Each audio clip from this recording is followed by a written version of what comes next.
ನಮಸ್ಕಾರ. ಈಗ ನಮ್ಮ ಜೊತೆಗೆ ಹುಬ್ಳಿ ಟೈಗರ್ಸ್ನ ಹೆಡ್ ಕೋಚ್ ಆಗಿರುವಂಥ ವಿನಯ್ ಕುಮಾರ್ ಅವರಿದ್ದಾರೆ, ದಾವಣಗೆರೆ ಎಕ್ಸ್ಪ್ರೆಸ್, ನಮ್ಮೆಲ್ಲರ ಅಚ್ಚುಮೆಚ್ಚಿನ ಕ್ರಿಕೆಟಿಗ. ಸೊ ಆರಂಭದಿಂದಲೂ ಕೂಡ ಅವರ ಕೆರಿಯರನ್ನು ಫಾಲೋ ಮಾಡ್ಕೊಂಡು ಬಂದಿದ್ದೀವಿ.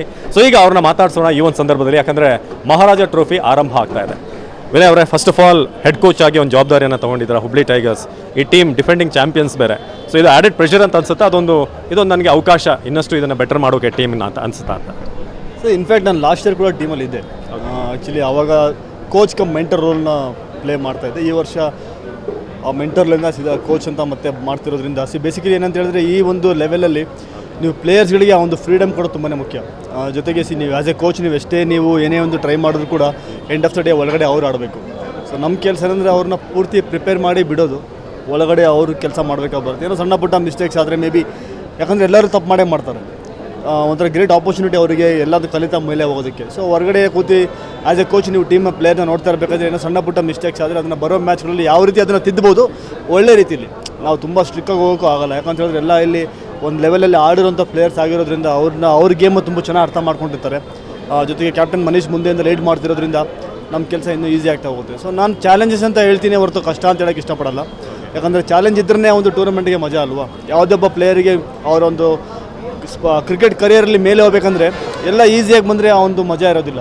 ಹಾಗಾಗಿ ಸ್ವಲ್ಪ ಒಂದು ಡಿಫಿಕಲ್ಟೀಸ್, ಆ ಒಂದು ಚಾಲೆಂಜಸ್ ಬಂದಾಗ ಯಾವ ರೀತಿ ಓವರ್ಕಮ್ ಮಾಡ್ತಾರೆ, ಅದು ಅವ್ರನ್ನ ಒಬ್ಬ ಒಳ್ಳೆ ಪ್ಲೇಯರಾಗಿ ರೆಡಿ ಮಾಡುತ್ತೆ. ಅದೇ ಒಂದು ಬಿಗ್ಗೆಸ್ಟ್ ಪ್ಲಾಟ್ಫಾರ್ಮ್ ಇದು ಮಹಾರಾಜ ಟ್ರೋಫಿ ಪ್ರತಿಯೊಬ್ಬ ಪ್ಲೇಯರಿಗೂ.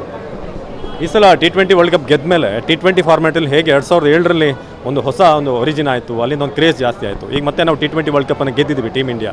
ಸೊ T20 ಮೇಲಿನ ಒಂದು ಜನರ ದೃಷ್ಟಿಕೋನ ಇರ್ಬೋದು, ಕ್ರೇಜ್ ಇರ್ಬೋದು, ಈ ಟೂರ್ನಮೆಂಟ್ಗೆ ಜನ ಎಷ್ಟು ಮಟ್ಟಿಗೆ ಬರ್ಬೋದು ಅನ್ನೋ ನಿರೀಕ್ಷೆ ಇದೆ. ಸೊ ಎಷ್ಟು ಥ್ರಿಲ್ ಕೊಡುತ್ತೆ ಈ ಟೂರ್ನಮೆಂಟ್ ಈ ಬಾರಿ ಅಂತ? T20 ಅಂತ ಹೇಳಿದ್ರೆ ಅದೊಂದು ಫಾಸ್ಟ್ ಕ್ರಿಕೆಟ್ ಅಂತ ಹೇಳ್ತೀವಿ ನಾವು. ನಾರ್ಮಲಿ ನೀವು 2007ನಲ್ಲಿ ಮೊದಲನೇ ಬಾರಿ ಭಾರತ ವಿಶ್ವಕಪ್ ಗೆದ್ದಾಗ ಯಾವ ರೀತಿ ಕ್ರೇಜ್ ಇತ್ತು, ಆ ಕ್ರೇಜ್ ಇನ್ನೂ ದಿನದಿಂದ ದಿನ ಬೆಳೀತಾನೆ ಹೋಗ್ತಾ ಇದೆ, ಕಮ್ಮಿ ಅಂತೂ ಆಗಿಲ್ಲ.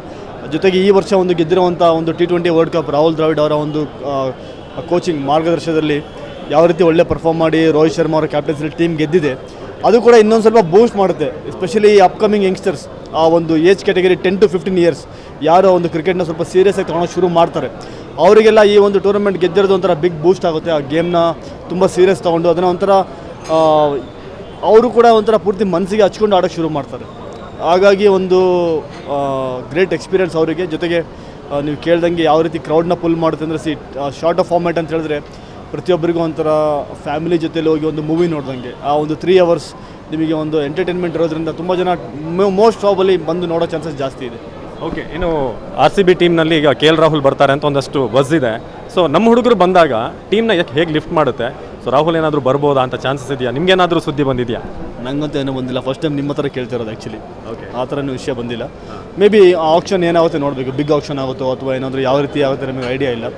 ಸೊ ಕರ್ನಾಟಕ ಪ್ಲೇಯರ್ಸ್ ಬರೋ ಚಾನ್ಸಸ್ ಇರುತ್ತೆ, ಬಂದರೆ ಒಳ್ಳೆಯದು. ನಮ್ಮ ಕರ್ನಾಟಕದ ಒಂದು ಫ್ಯಾನ್ಸ್ಗೂ ಕೂಡ ಒಂದು ತುಂಬ ಖುಷಿಯಾದ ವಿಷಯ. ಜೊತೆಗೆ ಆ ಒಂದು ಫ್ಯಾನ್ ಬೇಸು ಇನ್ನೂ ಜಾಸ್ತಿ ಆಗ್ತಾ ಹೋಗುತ್ತೆ. ನಿಮ್ಮನ್ನ ಹಾಲ್ ಆಫ್ ಫೇಮ್ಗೆ 3rd ಪರ್ಸನ್ ಕ್ರಿಕೆಟರ್ ಆಗಿ RCBಗೆ ಸೇರಿಸಿದ್ರು, ಅಲ್ಲಿಂದ ಆಮೇಲೆ ಮಾತಾಡೋಕ್ಕೆ ನೀವು ಸಿಕ್ಕಿರಲಿಲ್ಲ. ಸೊ ಆ ಮೂಮೆಂಟ್ ಹೇಗಿತ್ತು? ಇದೇ ನಗರದಲ್ಲಿ ಸಾಕಷ್ಟು ಓಡಾಡ್ದಂಥವ್ರು ನೀವು, RCB ಟೀಮ್ನ ರೆಪ್ರೆಸೆಂಟ್ ಮಾಡಿದ್ರಿ. ಸೊ ಅಂಥ ಒಂದು ಗೌರವ ಸಿಕ್ಕಾಗ ಹೇಗೆ ಅನಿಸುತ್ತೆ ಅಂತ?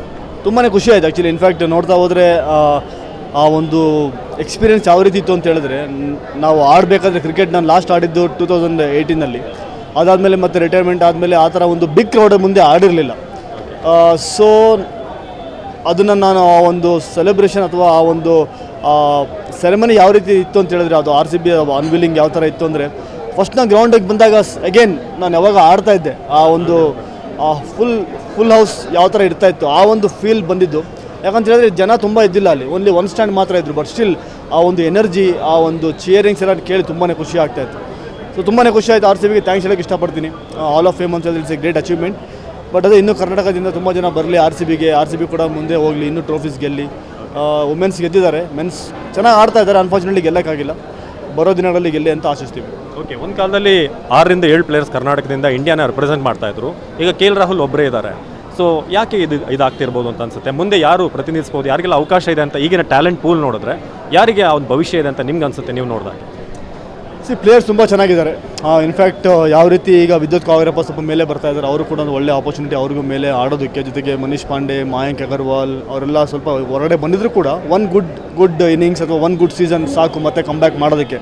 ಹಾಗಾಗಿ ಅವ್ರಿಗೂ ಒಂದು ಆಪರ್ಚುನಿಟಿ ಇದೆ.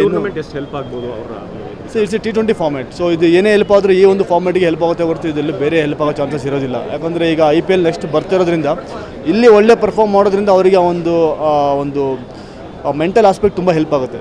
ಈ ಒಂದು ಸೇಮ್ ಫಾರ್ಮ್ಯಾಟಲ್ಲಿ IPL ನಡೆಯೋದ್ರಿಂದ ಅವರಿಗೆ ಮೇ ಬಿ IPLನಲ್ಲಿ ಅವರು ಏನೇನು ಆ್ಯಸ್ ಎ ಬ್ಯಾಟ್ಸ್ಮನ್ ಯಾವ ಶಾರ್ಟ್ಸ್ನ ಆಡಬೇಕಂತ ಯೋಚನೆ ಮಾಡ್ತಾ ಇರ್ತಾರೆ, ಅಥವಾ ಆ್ಯಸ್ ಎ ಬೌಲರ್ ಯಾವ ಒಂದು ವೇರಿಯೇಷನ್ ತೊಗೊಬೇಕಂತ ಯೋಚನೆ ಮಾಡ್ತಾ ಇರ್ತಾರೆ.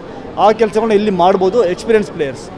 ಸಿಮಿಲರ್ಲಿ ಯಂಗ್ಸ್ಟರ್ಸ್ ಅಂತ ಹೇಳಿದ್ರೆ ಅವರ ಒಂದು ಪೂರ್ತಿ ಯಾವ ರೀತಿ ಎಕ್ಸ್ಪ್ರೆಸ್ ಮಾಡ್ತಾರೆ ಅದು ಕೂಡ ತುಂಬ ಹೆಲ್ಪ್ ಆಗುತ್ತೆ ಅವರಿಗೆ. ಸಪೋಸ್ ಏನಾದರೂ ಅವ್ರಿಗೆ ಇಲ್ಲಿ ಒಳ್ಳೆ ಪರ್ಫಾರ್ಮ್ ಮಾಡಿ IPLನಲ್ಲಿ ಏನಾದರೂ ಅವರಿಗೆ ಅವಕಾಶ ಸಿಕ್ಕರೆ ಅಲ್ಲಿ ಹೋದಾಗ ಒಂಥರ ಒಂದು ಏಲಿಯನ್ ಫೇಸಲ್ಲಿ ಇರಲ್ಲ ಅವರು. ಬಿಕಾಸ್ ಈ ಒಂದು ಎಕ್ಸ್ಪೀರಿಯನ್ಸ್ ಆಲ್ರೆಡಿ ಇರೋದ್ರಿಂದ ಅವರಿಗೆ ಹೆಲ್ಪೇ ಆಗುತ್ತೆ ಹೊರತು ಈ ಟೂರ್ನಮೆಂಟಿಂದ ಏನೂ ತೊಂದರೆ ಅಂತೂ ಆಗಲ್ಲ. ಕೊನೆಯದಾಗಿ ಈ ಟೂರ್ನಮೆಂಟಲ್ಲಿ ಯಾರಿಂದ ಫಸ್ಟ್ ಸೆಂಚುರಿ ಎಕ್ಸ್ಪೆಕ್ಟ್ ಮಾಡ್ತಾ ಇದ್ದಾರೆ? 5 ವಿಕೆಟ್ ಹಾಲ್ ಯಾರಿಂದ ಬರ್ಬೋದು? ಒಂದು 2 ಹೆಸರು ನೀವು ತಗೊಳ್ಳೇಬೇಕು. ಯಾರಿಂದ ಬಂದರೂ ಎಲ್ಲ ನಮ್ಮ ಹುಡುಗರೆ. ಮಹಾರಾಜ ಟ್ರೋಫಿ ಅಂತ ಹೇಳಿದ್ರೆ ನಮ್ಮ ಕರ್ನಾಟಕದಲ್ಲಿ ನಡೀತಿರೋದ್ರಿಂದ ನಮ್ಮ ಕರ್ನಾಟಕಕ್ಕೆ ಒಳ್ಳೇದು ಯಾರು ಬಂದ್ರು. ಬಟ್ ಈಗ ಹುಬ್ಳಿ ಟೈಗರ್ಸ್ ಟೀಮಲ್ಲಿ ಕೋಚ್ ಆಗಿ ಆ ಒಂದು ಟೀಮಲ್ಲಿ ತುಂಬ ವರ್ಷಗಳಿಂದ ಬರ್ತಿರೋದ್ರಿಂದ ಬ್ಯಾಟ್ಸ್ಮನ್ ತುಂಬ ಚೆನ್ನಾಗಿದ್ದಾರೆ. ಆ್ಯಕ್ಚುಲಿ ಡೆಫಿನೆಟ್ಲಿ ನಾನು ಮನೀಶ್ ಪಾಂಡೆ ಅಂತ ಹೇಳಕ್ಕೆ ಇಷ್ಟಪಡ್ತೀನಿ, ಯಾಕಂದರೆ ಆಡ್ತಿರೋ ರೀತಿ ಆ ರೀತಿ ಇದೆ. ಮನೀಶ್ ಪಾಂಡೆ ಆದಮೇಲೆ ನೋಡ್ತಾ ಸೆಕೆಂಡ್ ಅಂತ ಹೇಳಿದ್ರೆ ನಿಮಗೆ ಟಾಪ್ ಆರ್ಡರ್ಲಿ ತಹಾಯಿಂದ ಹಿಡಿದು ನಿಮಗೆ ತಿಪ್ಪಾರೆಡ್ಡಿ ಆಗಿರ್ಬೋದು ಮತ್ತು ಅನೀಶ್ವರ್ ಗೌತಮ್ ಒಂದು ಬಿಗ್ಗೆಸ್ಟ್ ಬೂಸ್ಟ್ ಆಗ್ಬೋದು ನಮ್ಮ ಟೀಮ್ಗೆ ಈ ವರ್ಷ. ಬ್ಯಾಟಿಂಗ್ ತುಂಬ ಚೆನ್ನಾಗಿ ಆಡ್ತಾ ಇದ್ದಾರೆ. ಕಾರ್ತಿಕೇಯ ಅಂತ ಒಬ್ಬ ಹುಡುಗ ತುಂಬ ಚೆನ್ನಾಗಿದ್ದಾನೆ. So I would say Manish Pande, ಯಾಕಂದರೆ ಎಕ್ಸ್ಪೀರಿಯನ್ಸ್ ಇದೆ. ಈ ಒಂದು ಫಾರ್ಮ್ಯಾಟ್ನಲ್ಲಿ ತುಂಬ ಚೆನ್ನಾಗಿ ಆಡಿರೋದ್ರಿಂದ IPLಲ್ಲೂ ಕೂಡ ಒಂದು ಮೊದಲನೇ ಸೆಂಚುರಿ ಹೊಡೆದಿರೋವಂಥ ಇಂಡಿಯನ್ ಆಗಿರೋದ್ರಿಂದ ಹೋಪ್ಫುಲಿ ಅವರ ಬ್ಯಾಟಿಂದನೇ ಬರಲಿ ಅಂತ ಅಂದ್ಕೊಳ್ತೀನಿ. ಆಲ್ ದ ಬೆಸ್ಟ್ ಈ ಸೀಸನ್ಗೆ, ಮತ್ತೊಮ್ಮೆ ಚಾಂಪಿಯನ್ ಆಗಿ. ಸೊ ಇದಾಗಿತ್ತು ವಿನಯ್ ಕುಮಾರ್ ಅವರ ಮಾತು. ಟೀಮ್ನ ಹೆಡ್ ಕೋಚ್ ಈ ಬಾರಿ ಕೂಡ ಮತ್ತೊಮ್ಮೆ ಚಾಂಪಿಯನ್ ಆಗುವಂಥ ಒಂದು ವಿಶ್ವಾಸ ಅವ್ರಿಗಿದೆ. ಕ್ಯಾಮ್ರಾ ಪರ್ಸನ್ ವಾಲಿ ಜೊತೆಗೆ ಅವಿನಾಶ್, 1 TV 9 ಬೆಂಗಳೂರು.